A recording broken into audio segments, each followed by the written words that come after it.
limelight is too bright. Normally I don't complain, but tonight. Welcome all to the book presentation of Reinier de Graaf's Architect Verb. First, I'd like to just welcome you where you are, the school, the independent school for the city. We are a school for people who have already been to school, and we offer a plethora of short courses, long courses, workshops, studios, and events like this one. Every month we have an event called Schools Out. The next one I would like to point your attention to. It's always the last Friday of the month, and it's Maria Roskowska from the Paris-based office Disnovation. So maybe I can see some of you there. For the rest, well, this is where we are tonight, and I'd like to present to you Reinier de Graaf. It is not the first time that Reinier has been here, and not even the first time that he's presented a book here. The last book he wrote, the novel, The Master Plan, was also presented here without any live audience in the middle of the Corona times.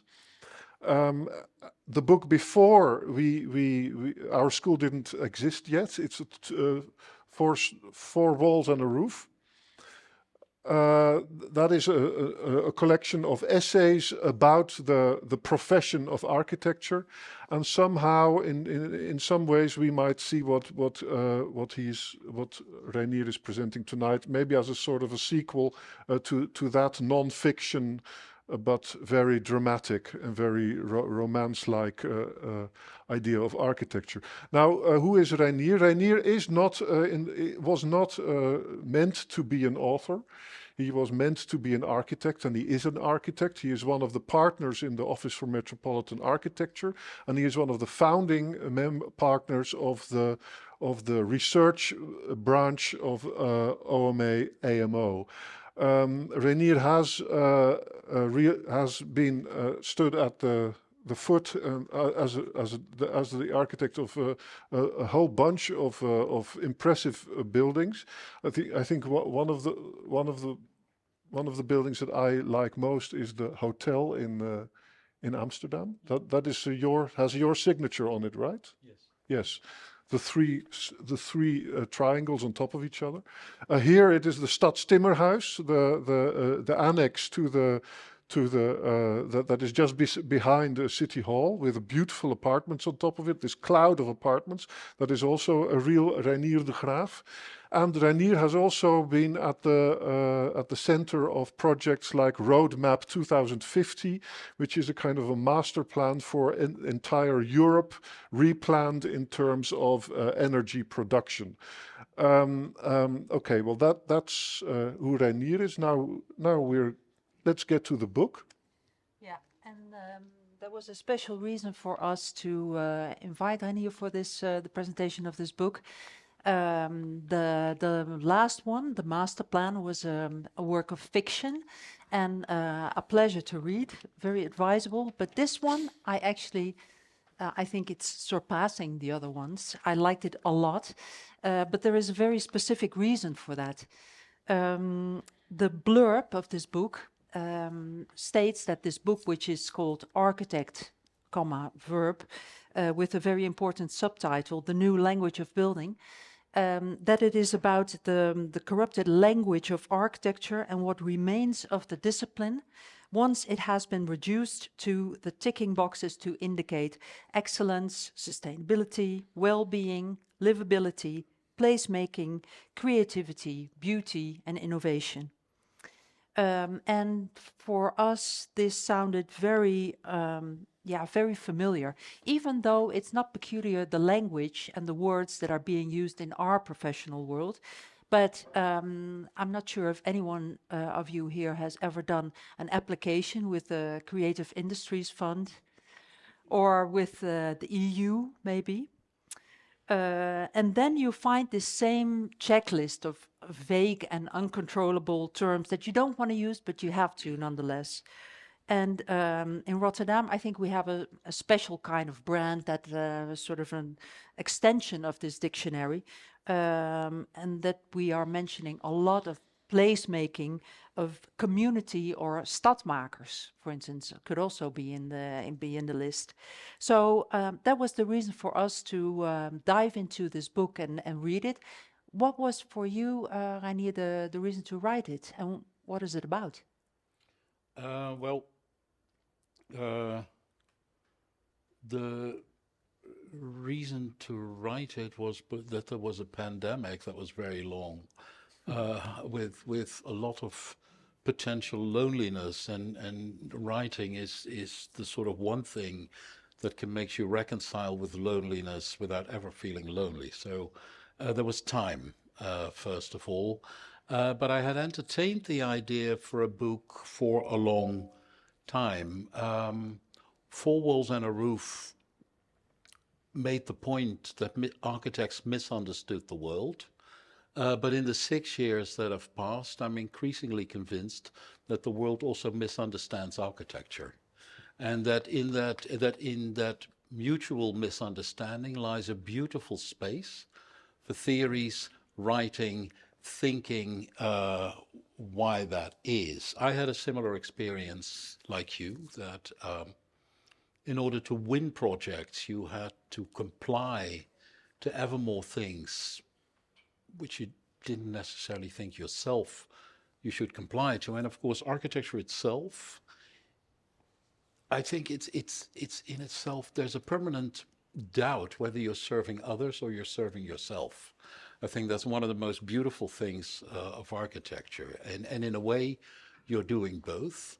But the more boxes you have to tick, the more your labor really becomes answering the questions of others, complying to the criteria of others. And in the 6 years that have passed, that has been a trend that has escalated so dramatically that if I thought architecture was a profession that needed mocking, attacking, ridiculing, taking the piss out of, I meanwhile thinks that, architecture is an endearingly charming profession that might be worth defending before the scavengers actually get the better of it. And that's in somehow this book serves as a warning in that respect.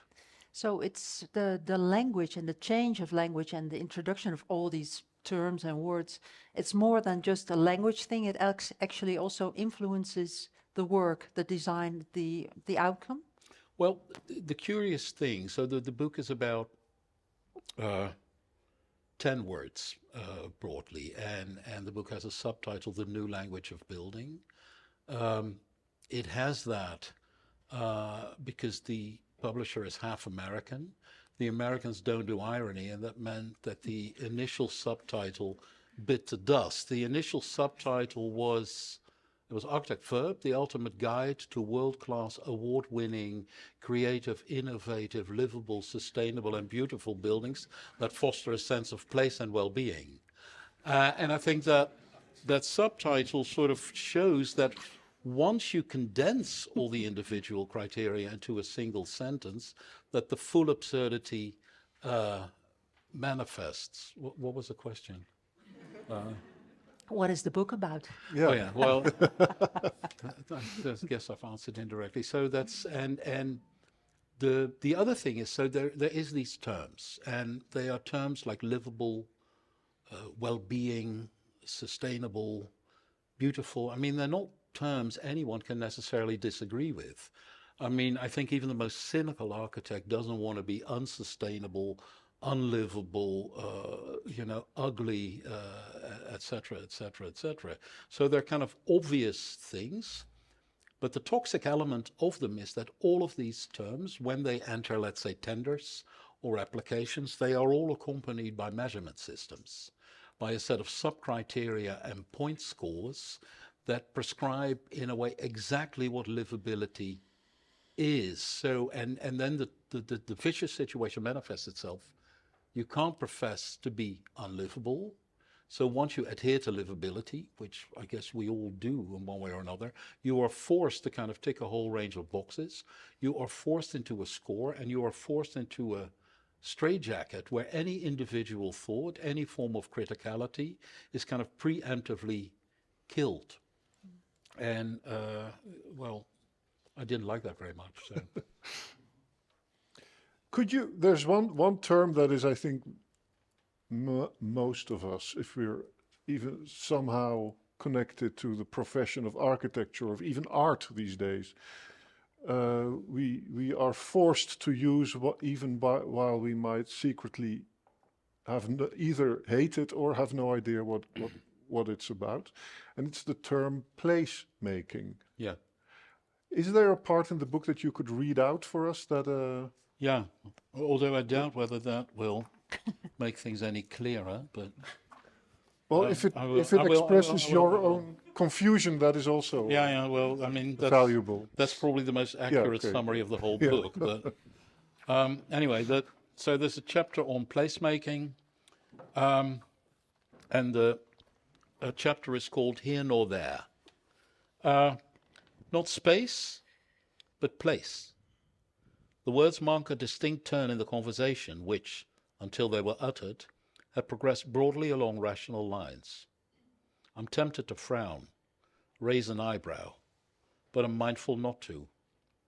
This is the client speaking, and clients' directives make sense by definition, even or particularly when they don't. A short lull in our exchange allows me to take stock of the surroundings. A former industrial yard cleared of most of its buildings. I see space, lots of it, but no place. Given the bland development formula about to be applied, a mix of commercial and residential uses, 60% at market rate, 40% affordable, if it's up to the client team a lot less, it is difficult to imagine any sense of place materializing here. I try to think of a way to voice my hesitations, dissuade my client from entertaining unrealistic ambitions, make him see the charm of other qualities perhaps, celebrating the vastness of the space, the uninterrupted horizon, or relying on the few remaining artifacts that give character to the area. It's all about placemaking, he decidedly interrupts my thoughts. If we want to make this a successful development, placemaking must be at the heart of our strategy. Another silence ensues, a potentially more embarrassing one this time. The client has spoken, even if only in the form of a single word. Inevitably, it is this word that will determine our joint undertaking from here. His vision, my brief. A comprehensive briefing package isn't to be released until the week after, but I already know that nothing in the official documents is likely to shape the objective of our work more decisively than the magic, one-word formula that has just been shared. There is only one problem. I have no idea what he means. What is placemaking? It is the first time I hear the term, yet something in my client's confident manner tells me that it won't be the last. I'm at a loss how to respond. In the end, I opt for a knowing look, followed by an approving nod. A nod is all he needs. What am I rambling? I'm sure you're more than familiar with this stuff. You must have pulled this off 1,000 times before. Placemaking must be second nature to you. Thank you.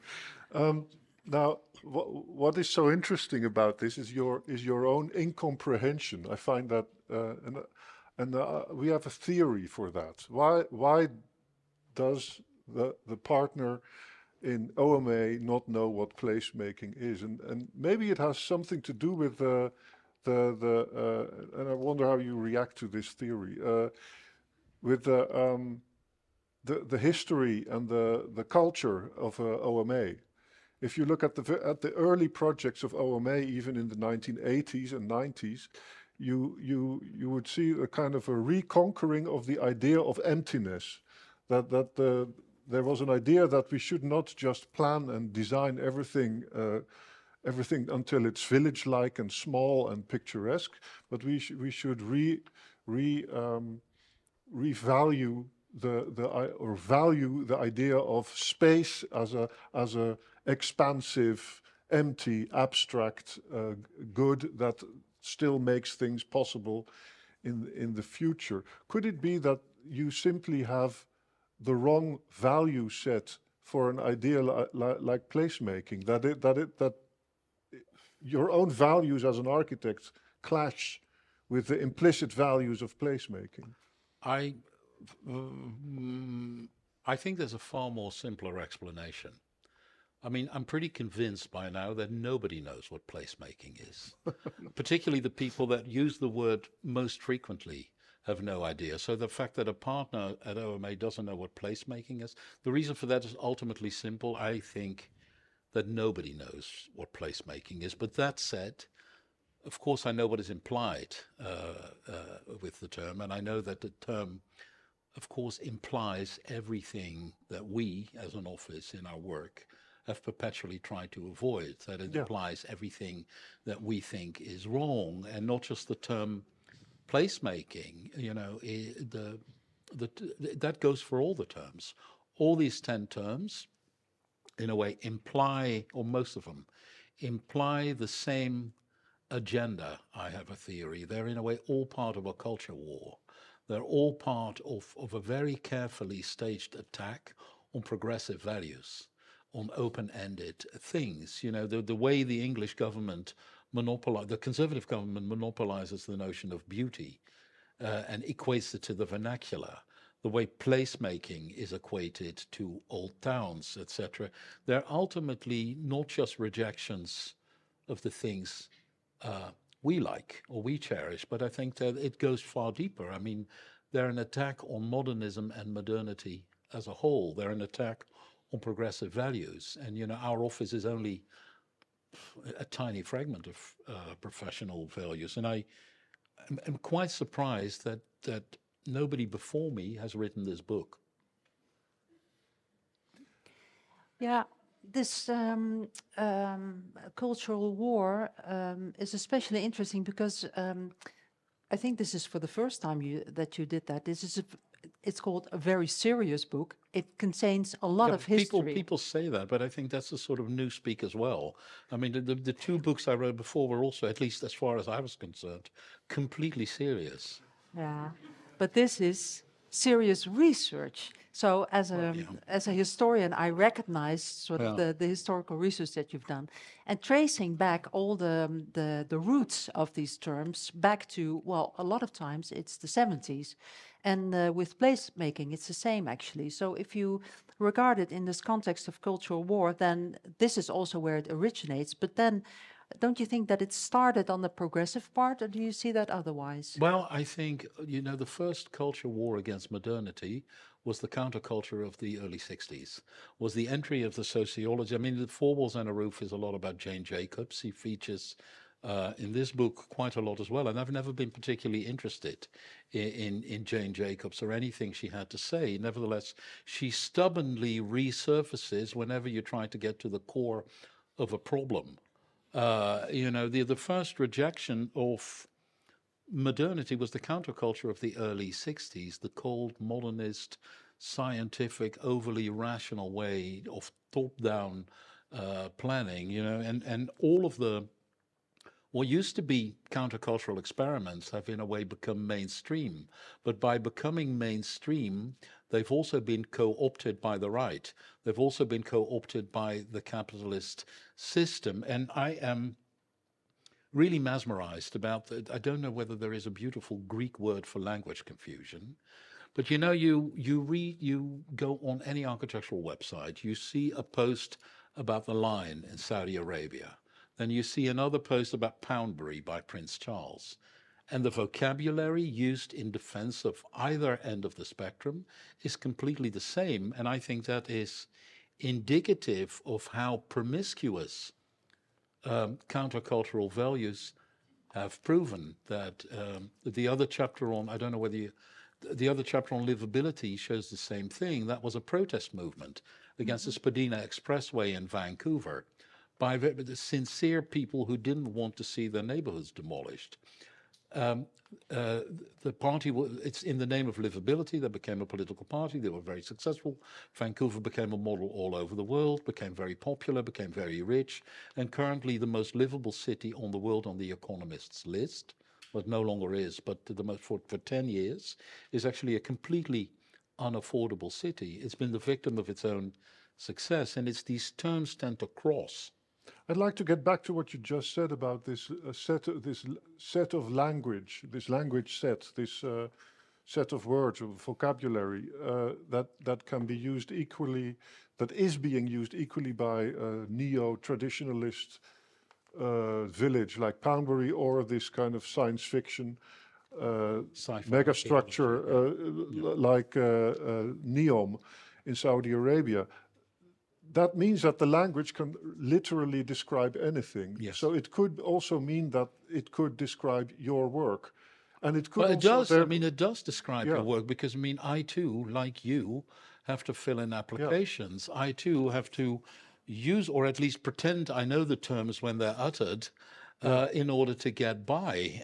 But, you know, the nice thing in some way is that since the language can describe opposite ends of the spectrum, it means that the language is relatively independent of the architectural production, which also I think holds the key that then with architectural production you have the complete freedom to ignore the language and call anything you produce these terms. Is it though? Doesn't it also work a little bit like I read that it is scientifically proven that if you smile, if you force your face into a smile, that you do feel happier. That the using the language does have effects Yeah, on well, the production. if that's the case, then we're doing quite well, I think, Okay. in general. But maybe I don't know. I'm sure there is an effect of the language, and I think it is the hidden ideology that I just described, that these terms are like Trojan horses that creep and find their way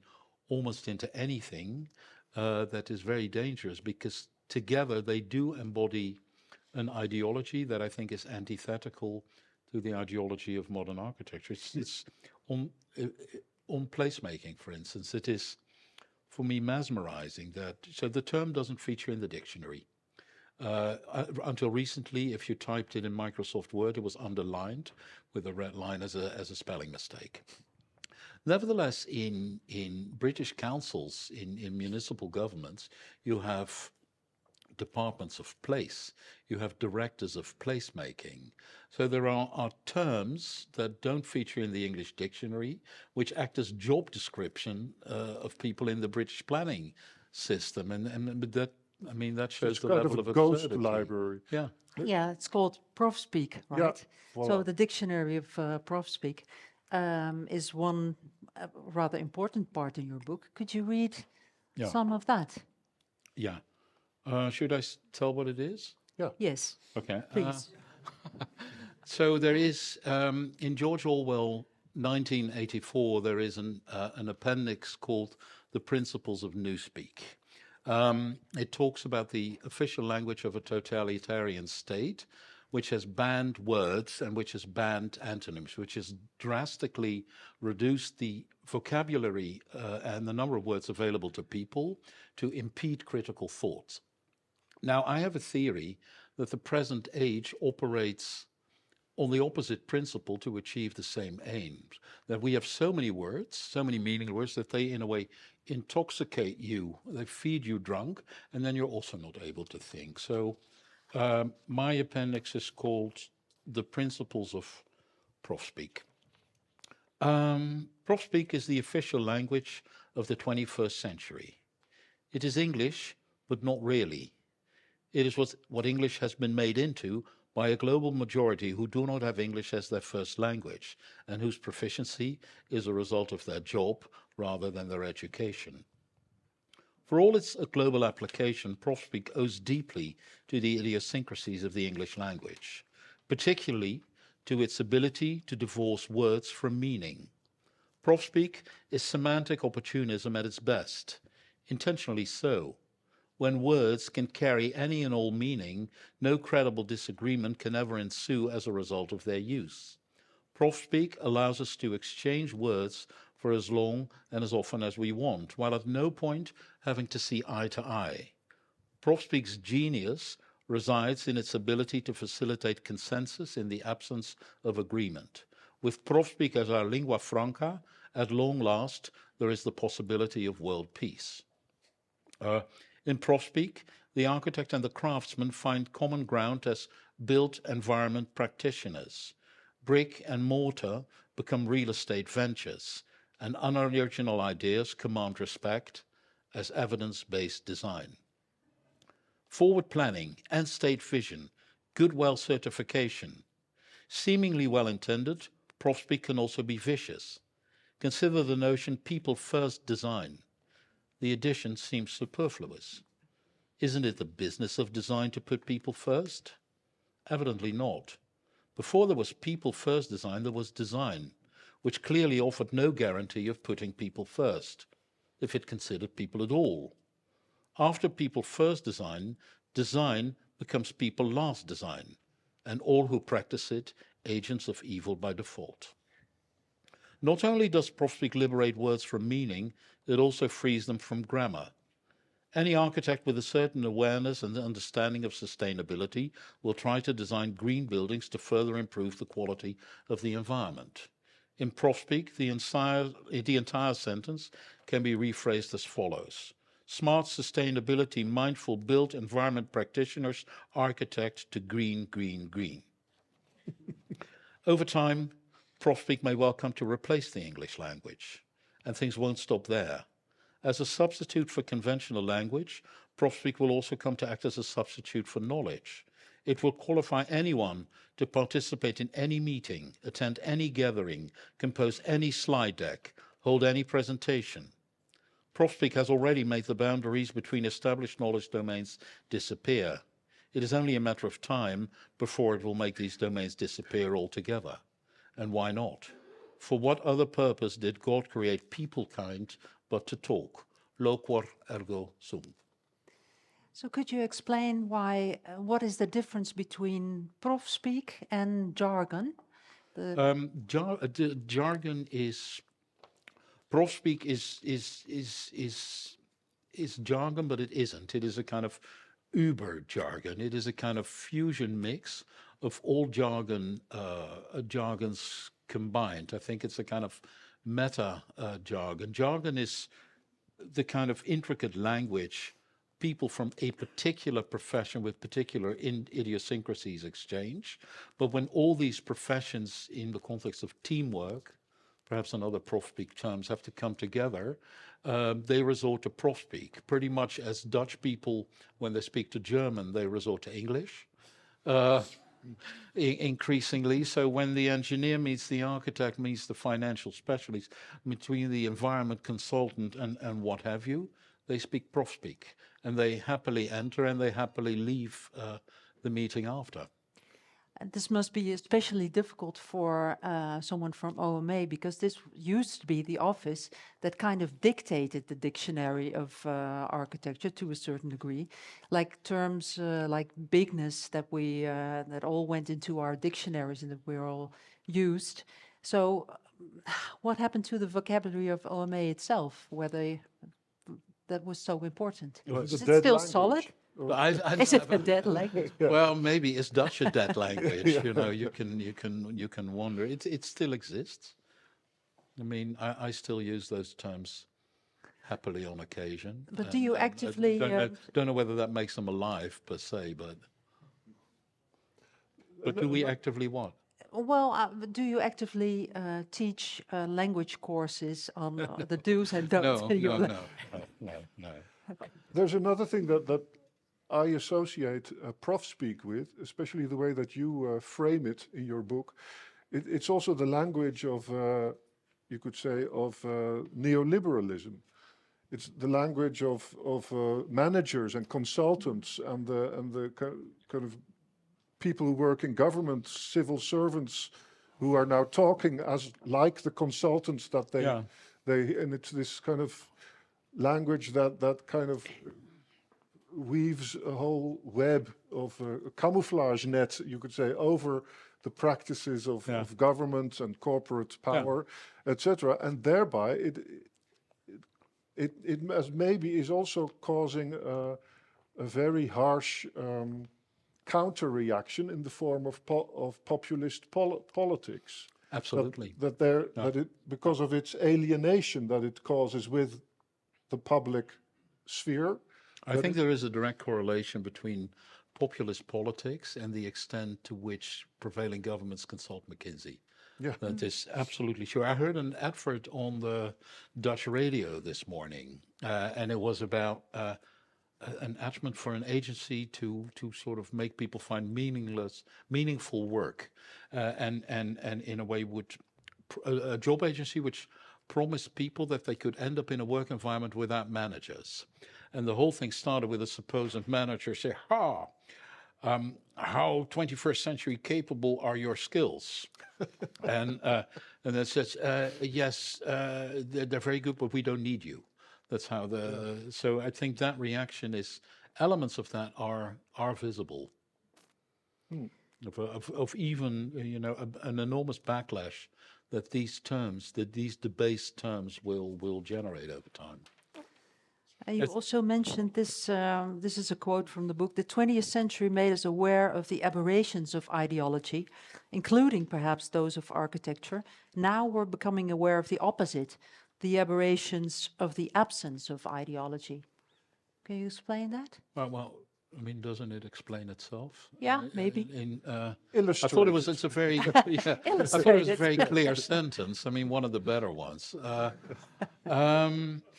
I'm not sure whether the absence of ideology is true by now, because I think it's one ideology taking over from a previous ideology. I mean, often I think of the 21st century as the 20th century played in reverse. That slowly but surely all the achievements of the 20th century, be it social housing, be it emancipation, be it the acceptance of minorities, of others, that they are slowly being undone.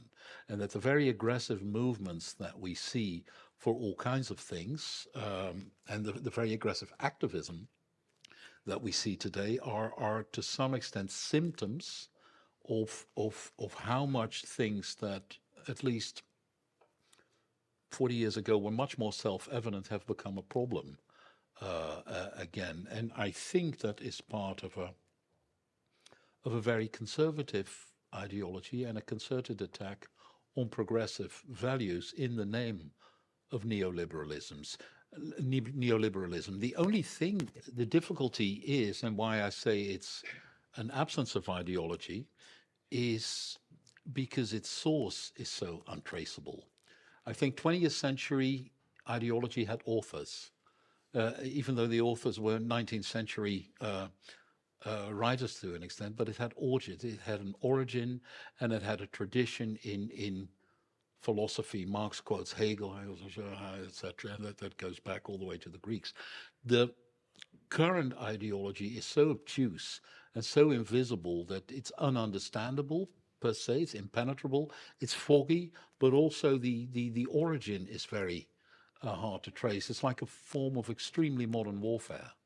So what you are implying is that this language, this Prof speak, is not an ideology-free technology or toolkit, that it is exclusively bound to one ideological. I think so, or a set of beliefs. I think so, and but it's incredibly pervasive, because so this Prof thing is a dictionary, a sort of indebted to Ambrose Bierce's Devil's Dictionary. That's where the idea came from, and this was particularly the product of Corona, of sitting at home, going through endless Teams meetings with your camera off, very often with your microphone off, and making annotations of what you heard people say. And it went quite quickly, etc. And then, of course, you invent an explanation. But I mean, it's very weird. I mean, a lot of these terms came from British engineers, who 3 years ago, these were perfectly down-to-earth, rational people. Then the business of engineering, they can do it cheaper in India. So what does a Western engineer become? He becomes a consultant. As a last vestige of what the West can do, as long as the rest of the world thinks that we are ahead, which won't be for very long, you can become a consultant. You can stand at the sideline and say, wow, we've got to look at the key drivers here and our substantiated challenge, and we need an overarching vision before we do any work. That's so. It's also a perpetual excuse. If everyone's a consultant, who works in the end? I was just hesitating whether I would ask this, but then you brought up Corona. Whether your view of the language and of these terms and of this kind of trend happening is not just a little bit paranoid. I think all intelligence is paranoid. I think, Okay. in fact, I would rephrase, I regard paranoia not as an affliction, but simply as a higher form of intelligence.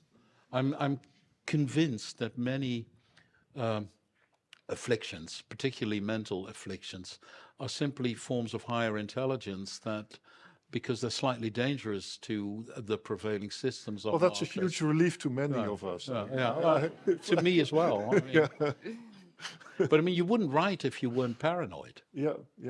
Because I mean, you can't write if you're not paranoid, because all writing is the paranoid pursuit of something you think, and then you desperately pursue through writing whether or not it's true.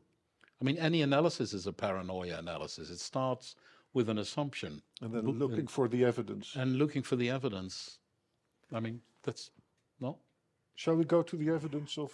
Well, I would like to, before we were talking about consultants, and I think that rings a bell, makes me think of the chapter of sustainability.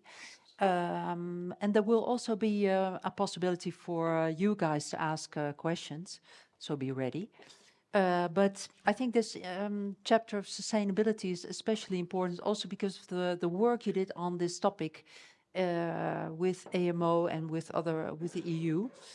To me, it was especially insightful, also because you described the whole history and the roots of the measuring systems of BREEAM and LEED, the one from the UK, the other one from the US.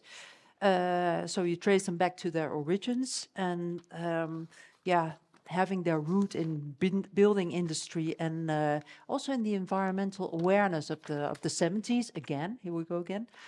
But they also fit very well in the eco-modernist thinking. And this is a kind of, we do a lot of studios here with Dirk Simons on the Anthropocene. And eco-modernist thinking is always an important, enemy to tackle in those studios. As well as ideas of green growth and other alibis to keep on growing as before.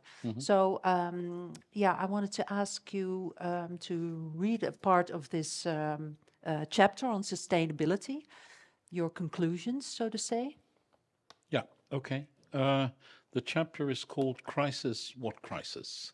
After the Supertramp album. We are, meanwhile, 43 years behind schedule in fulfilling the Sustainable Development Goals of Agenda 2030. Only Norway is on track to reach these targets. Most other countries have hardly surpassed the level that they were at in 2015, with some countries, like Brazil and the US, even going backwards. Meanwhile, the value of the global sustainability market is only increasing. Green, social, sustainable, and sustainability-linked bonds passed the $500 billion mark in 2021, while green stocks are in such demands that economists fear a green bubble. Sustainability consultancy has risen from the exclusive domain of boutique firms to a worldwide lucrative business led by Deloitte and McKinsey. A chief sustainability officer is the new must-have board member for a company to gain its competitive edge. Sustainability equals corporate responsibility. Architecture's embrace of sustainability is now well established in the mainstream. The design community is firmly in tune with the world's most urgent concerns and practices, and around the world companies take every opportunity to advertise their expertise in the field and commitment to the cause. The sustainability consultant is an indispensable piece of the design team puzzle for any serious project. The practice is breeding new concepts. green buildings, eco-friendly buildings, eco-centric design, environmentally friendly constructions, eco-texture, passive houses, zero heating buildings, zero energy buildings, energy plus buildings, carbon neutral buildings, carbon sink buildings, circular construction, urban metabolism, metabolic vitalities. If there was ever a suspicion that adhering to a sustainable design ethic implies abstinence from the pleasures in life, Danish architect Bjarke Ingels assures us that the two do not need to stand in opposition. Should I do a Danish accent? Yes, Yes, please. please. Why not? Sustainability can't be some kind of moral sacrifice or political dilemma, even a philanthropic cause. It has to be a design challenge. Architecture can be not only good for the environment, but also great for people to live in. An ethos that Ingels calls hedonistic sustainability. Sustainability as a more enjoyable way of life. Organized fun for the ecologically aware, if only. Thank you. Well, so you obviously don't believe in that hedonistic sustainability. No. So, so is there a way out of architecture to be complicit to this kind of eco-modernist? Not by itself, I think. Not by itself. And I don't think, well, of course, we have to fill in sustainability lists and BREEAM scores, etc. That affects the practice of our buildings too. Nevertheless, I don't think we've ever done a project on sustainability. We've done a project on energy, and that is something very, very different. I think the only way out is an integral link across the chain of professions, across everything that leads to a building and everything that happens after a building is finished. Buildings on its own are too marginal to really make a difference. I mean, you can drive a Tesla, when the energy of that Tesla is created by coal plants, you're doing the environment, in fact, a disservice. And that's a bit the situation architecture is in. It's very interesting. In 1972, we had the Limits of Growth by the Club of Rome. The word sustainability doesn't feature in that document at all. No. The word sustainability only features in the Brundtland report about a decade later, which is a United Nations report that calls on big business to massively participate and act responsible. And ever since then, sustainability has mostly been an excuse to continue exactly the same practices, but do them a little bit better, do them a little bit more responsible. And I think if climate change is really the apocalyptic urgent problem facing us, then for the life of me, I cannot imagine that those marginally attuned continuation of practices is ever going to crack it. There is a very seductive implication of Bjarke Ingels' approach, though, and that is that he says that you can that there is no mutual exclusivity between saving the planet and hedonism. It's clearly more pleasurable to save the planet than to let the planet perish. So in that sense, the link, I would concur there. But I mean, I think it's a hugely dangerous term because it's almost sustainability on steroids. And if sustainability is a veil, and if sustainability is actually largely an ideological excuse at present, then I'm sure that hedonistic sustainability will only exacerbate that connotation. But architecture is for in a part the industry of hedonism, right? Architecture has always produced scenarios for hedonistic behavior. It has produced the backdrops for it, the vessels for it. Do you think that there's a job for architecture right now to come up with new scenarios for a new type of hedonism that does not imply exhausting the earth? I think hedonism it's a very interesting question. I mean, I think ultimately hedonism is an enormously aristocratic notion. And it's aristocratic because it was primarily the aristocrats that couldn't give a fuck about anything and anybody. And I think for me, hedonism, when it's not at least in part very immoral, when it doesn't allow or everything that is forbidden, it's not hedonism. And I find this a nauseating sort of millennial notion of hedonism, that you can sanitize hedonism in terms of sustaining good behavior, that you can be hedonistic without being promiscuous. I mean, that is impossible. Okay. How about the question, is architecture or modern architecture possible without growth? Because modernity has always been the vessel for progress and growth, right? Is there a kind of degrowth architecture you can imagine? I don't know.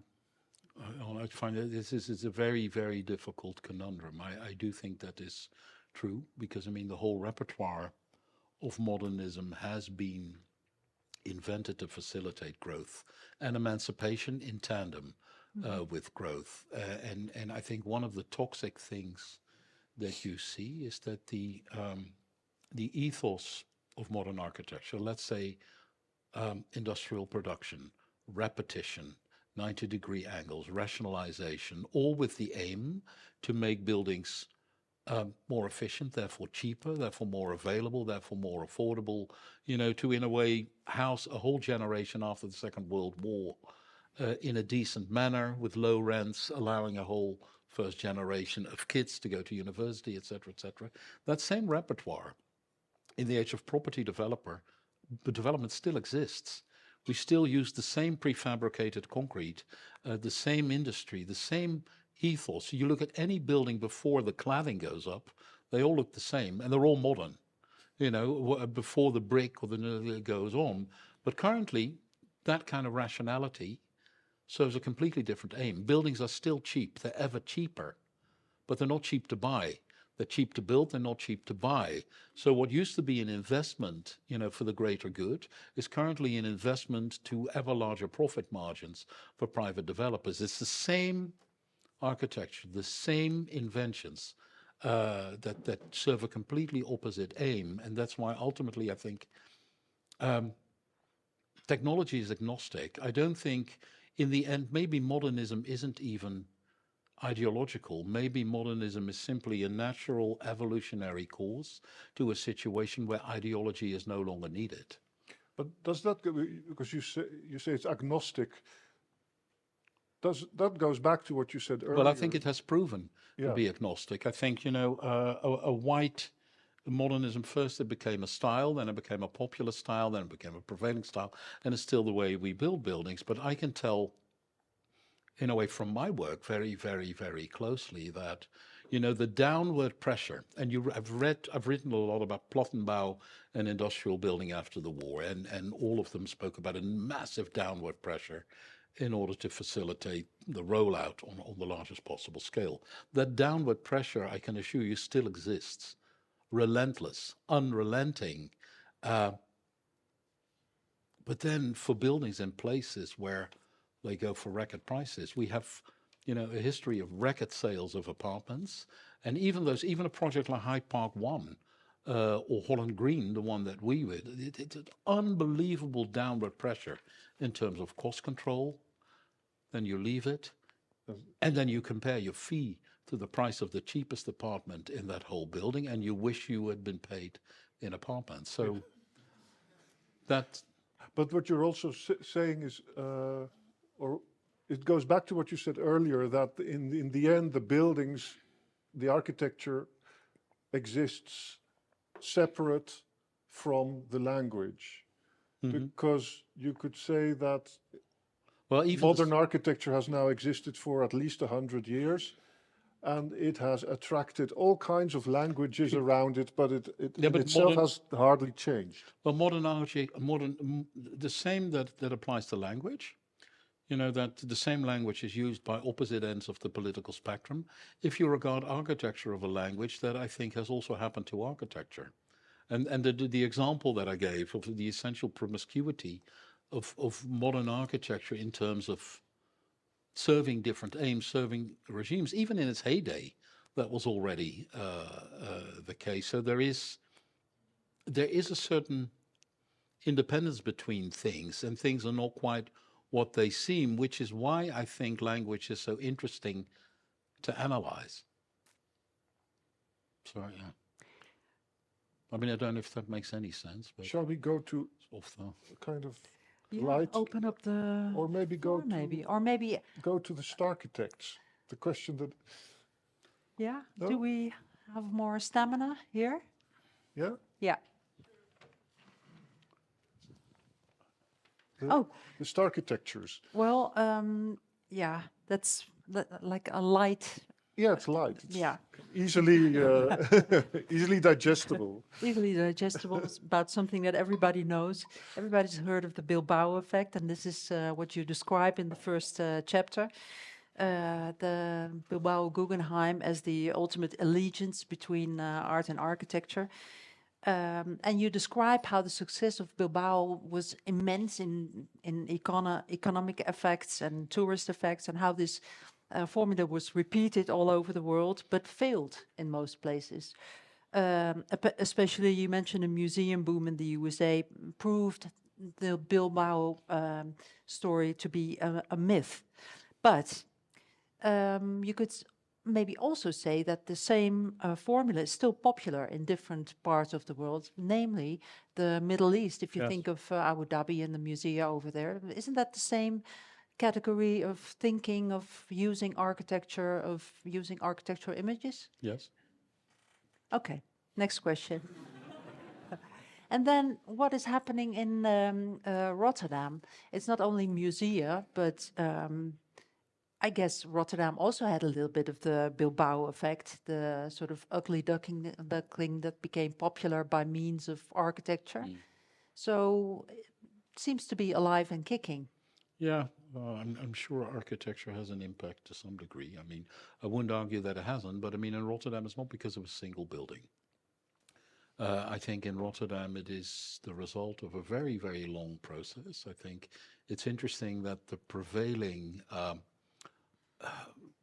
renowned Rotterdam offices, of which there are now a number, all had a subsidie from the Stichting Fonds Beeldende Kunsten in the 80s and the 90s. So you can argue that this is a much more complex process, and that the architects' firms are the outcome of certain cultural policies that existed, of a particular educational system, and that combined, that they've helped a turnaround of Rotterdam, which inevitably would have happened because Amsterdam becomes so expensive that then people go to the nearest sort of big town. And this is the danger about Bilbao, because I mean, of course, the Guggenheim was an enormous factor there, but I mean, the chapter I wrote tries to go into the whole phenomena as completely and as detailed as possible. It has research, as you put it, and even in Bilbao, it is clear that it is not just,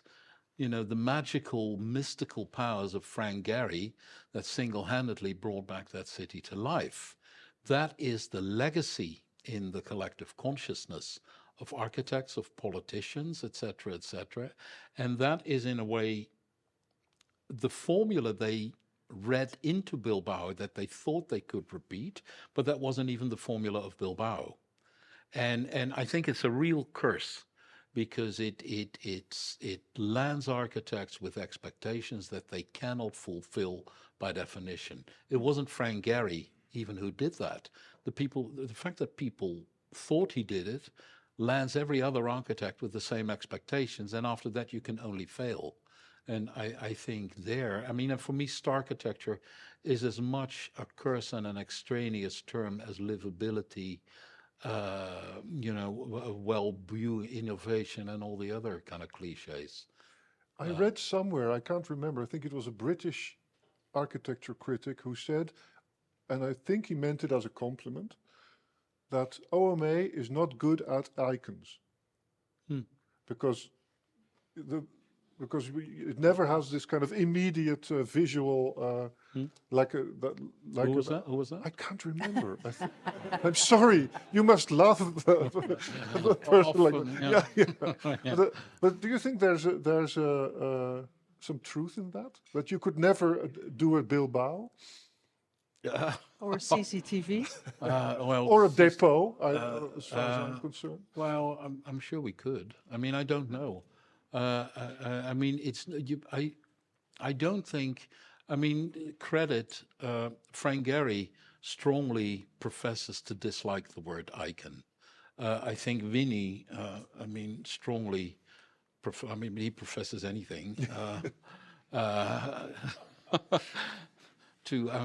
mean, he's got a lot going for us, and I don't. But I mean, in fairness to all of them, I don't think architects really think about icons when they make buildings. It's just the sort of the You do see unfortunate it in fate. briefs, don't you? That Yeah, but the you see client asks for an icon. yeah, you see livability. It's like placemaking. Yeah. You sort of you raise an eyebrow and you give an approving nod and you move on with what you were going to do anyway. Yes. I think So you tick the box icon. you and- tick the box and bye. Yeah. Bye bye. Bye bye. No. I think those are good. Bye-bye. It's the final, Fi- final words. Shall we? Yeah, Yeah. let's see if there's any Please. questions. Oh, Maybe, come on, you can do better than that. maybe the questions have to ripen just for 1 minute, and then, Ah, there he oh. is. Thank you for the talk. I was wondering, how do you, so when you're talking to a client from the perspective of your office, how do you go beyond the prof speak, so to say, with the client? And how do you convince the client of something, what the essence of the project is, so to say? Or What? Good question. I think what we do, or at least what I do, but I think that's in the tradition of the office, is that we present the process first and foremost, not necessarily the end product or any product, and we present the process as earnestly as we can, including the moments we ourselves got excited by certain ideas that entered the process, and then simply bank on the contagious effect of that enthusiasm to sort of get people on our side. And that partly works and partly doesn't work. I think before, and sorry to talk about the pandemic all the time, but before the pandemic, you had a greater intimacy as an architect's practice to think about things internally for a while, craft them, and then even craft a narrative about the process without really revealing the process, of course, in full. I mean, you can eat in a Chinese restaurants for decades, and then somebody sort of shows you the kitchen and you never come back. I mean, that's, I would say there can be a similar effect of making clients too privy to the process. So, but then with Corona came the wonderful technology of Zoom and Team, and of course the desire to pretty much meet all the time. You know, what were 4 weekly meetings became weekly meetings, became 2 weekly meetings, and then it becomes very, very difficult because then those terms are uttered all the time and they enter the process before we have had a chance to develop fully fledged convictions. And then you realize that you have to be enormously careful that keeping them at bay, not fighting against them, but simply keeping them at bay, hoping your arguments will prevail, becomes harder and harder and harder.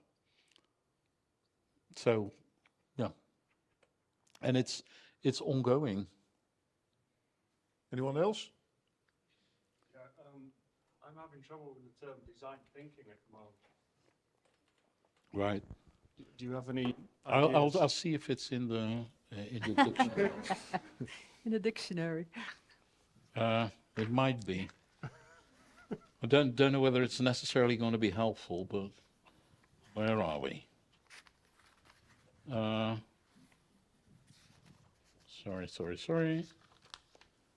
Yeah. I have, Yeah? is it? Design-led intervention, design for life, design research, design sprint, design thinking. It's actually one of the less good ones, I must say. The cognitive process involved in the act of designing.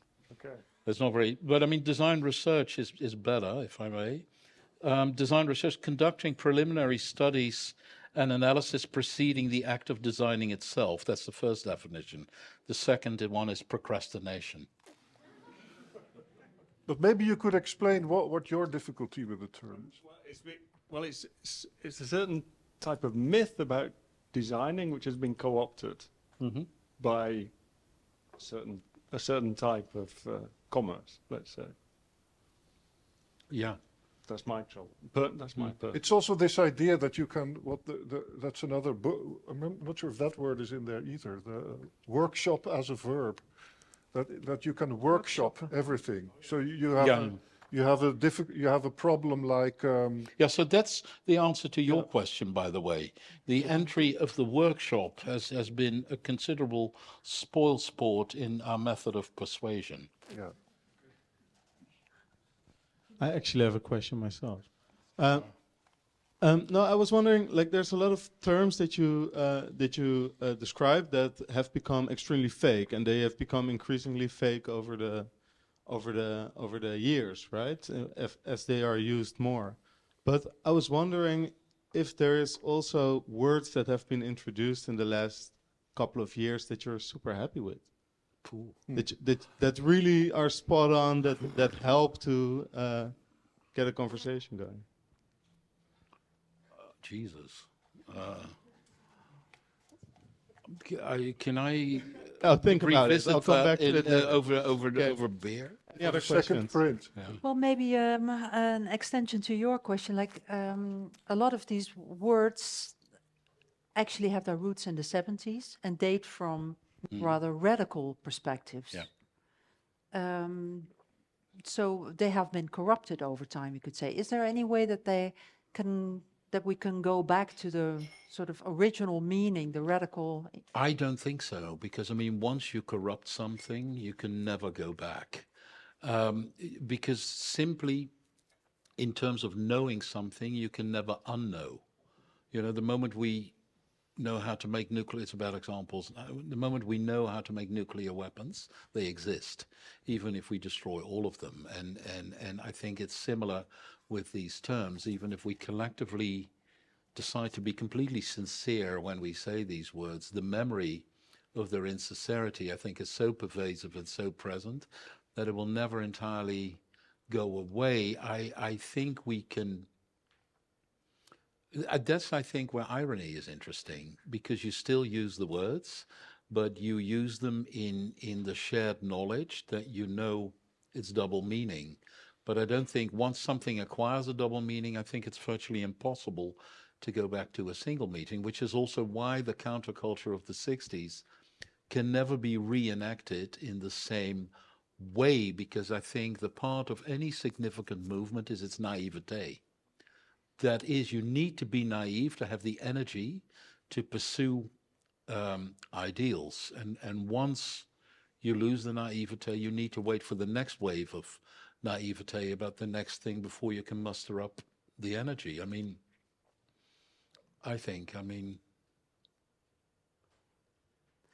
But do you think like a term like livability, you described that it became impossible to use after it became vague and it didn't really mean anything measurable anymore. It became something atmospherical. So no, quite the opposite. yeah, that's my question. It was atmospherical, and it was a word, that is a word in the dictionary, and it was the word the protest movement used in want of a better word. They didn't want to be Marxist. They didn't want to be anything else. So they looked for another word which in a way defied political categories as to suggest that their protest wasn't politically motivated or wasn't the motivation of an existing political faction. Livability was a kind of lingua franca among, the Chinatown that was in Vancouver, a lot of other small entrepreneurs, people with very, very probably different ethnicities, different political backgrounds, different who came together in a shared resentment of that modernist project, and then a political thing was born. It wasn't measurable at the time. It was a convenient term to unite people.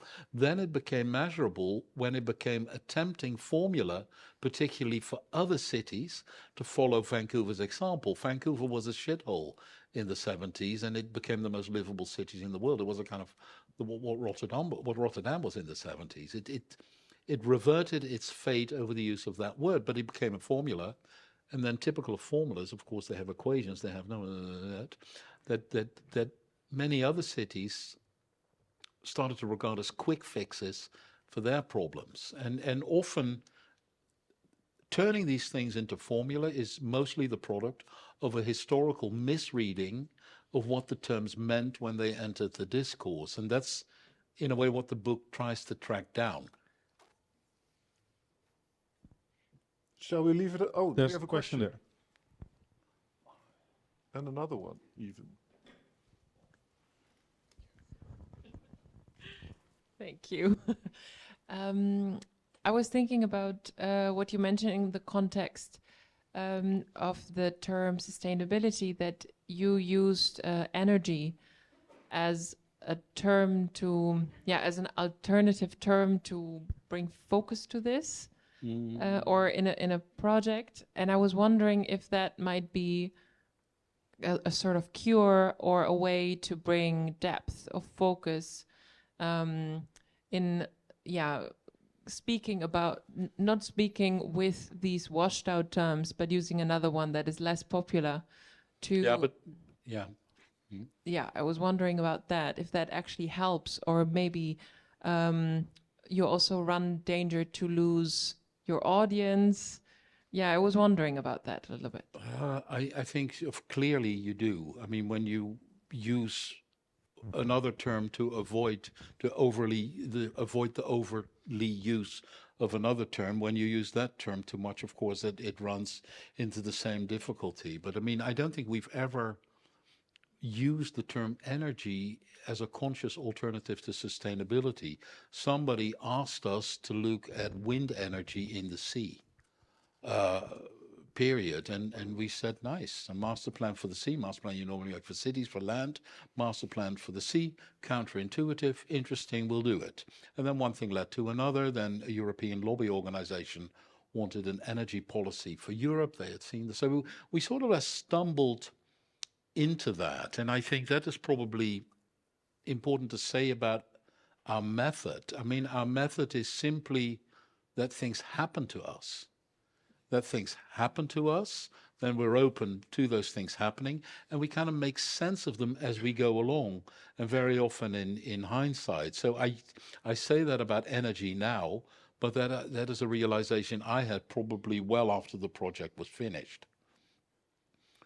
So there isn't this conscious search for an alternative. There was one more question here. Hello. Hello. I'm wondering, as all these concepts you're presenting, and you're talking how they've been corrupted at the point of almost losing its meaning or their meanings, I think all these concepts also have taken over the architectural brief that is presented for competitions or for any client. So then, based on your comments, does that mean that briefs now represent full freedom for architectural practices, as the words that, you have to tick the boxes have lost their meanings? Or is it performing the opposite, actually, on the brief, that you feel very constrained? Neither. I would say, I think we do what we do. But what I will say, when we used to do a competition 10 years ago, 15 years ago, and we were done, and we submitted the panels, the drawings, the models, etc., we had a fair idea of whether we stood a chance or not, whether we would win or not. Today, not so. it's a complete lottery. We had an idea because mostly competitions were something out of the ordinary. A lot of commissions were still given as direct commissions. Very few commissions these days are given as direct commissions. I mean, the tender is in a way the competition of the 80s in institutionalized form. But ever fewer architects are part of the committee to judge architects. You know, in the name of weeding out corruption or whatever, you are lucky to find one architect on the general jury for a tender. Then you have people, and so that means that the buddy thing in architecture has receded, which might be a good thing. But on the other hand, you get people judging architectural projects being held accountable for their choices that haven't got the first damn clue about architecture. And that's where these lists come. They're a form of deferral, so that I chose that. I don't know why, but if I add it all up, it has the underscore, etc. So that is, and so the irony is that the most precise measuring instruments, the largest number of tick boxes, the larger that number, the more it becomes a game of chance. The less predictable it becomes, the more steerable it becomes. It's, for me, it's a miracle how, you know, the numerical in the extreme form equals total randomness. I mean, I think that's not even somewhere in the introduction. You know, the vaguer the concepts, the more precise the measurement instruments that ensue in their wake. And I think that's what we say, how many we submit. And I am very disappointed when we lose, of course, always. Surprised when we lose more than once. But I'm even more surprised by certain things we have won in recent times. And I won't go into any details, but I mean, to the point that I really think I simply, that I don't have the first damn clue, at least not about winning. Okay. Could you give like the shortest clue on what you already start? Is another question? No. I just, you gave us a glimpse into the work that you already newly started to write. Can you give a glimpse into that, or do you want to keep it a secret? Well, if I give a glimpse of it, I have to finish it. And Yes. Every book you start, it's, I mean, the torturous experience is that for most of the writing, you don't know whether you're going to finish it. I mean, I'm sure you're more than familiar with that. Yeah. I would like to write a book of which the title is Above Us, Only Sky. And that's from a John Lennon song, of course, and it discusses what has become of the counterculture of the early 60s, which in many ways still exists today, except that there is nothing to counter because it has become mainstream. And the subtitle is Counterculture in Times of Climate Change. Okay. That's a guaranteed bestseller. Wow. See you in 2 years' time then. Maybe more. Thank you. Thanks a lot.